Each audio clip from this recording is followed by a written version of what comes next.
So at 15 years old, even before that I ever knew that I wanted to be a dentist, I decided that I wanted to set a long-term goal, right? So that goal was in 20 years, I wanted to be a millionaire. I mean, this is 15-year-old, like naive, arbitrary goal mark, okay, 15 years old.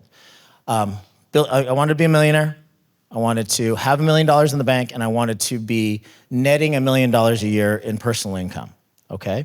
So that goal stuck with me throughout my entire life. I needed to be a millionaire. I called it my 7-7-35 goal. I wanted to be 7 figures in the bank, 7-figure earner, 35 years old.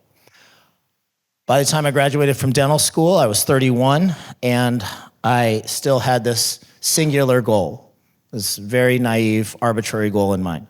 Wanted to be a millionaire, seemed like a good idea, seemed like a good goal. It took me 7 years to get there. But I still remember, shortly after my 38th birthday, my CPA gave me a phone call and he said, hey, open up your email. I just emailed over your tax return. We need to submit it before midnight tonight. I remember distinctly exactly where I was sitting. I opened up my laptop and I looked at my tax return, and it said there, right there on the top line, said 1,000,02500, something like that. So I did it. I already had $1 million in the bank, and I was sitting there going, wow, I finally accomplished this goal that was now 23 years in the making. And I remember so clearly, like it was yesterday, I closed the laptop and I realized that I'd never been more miserable in my life.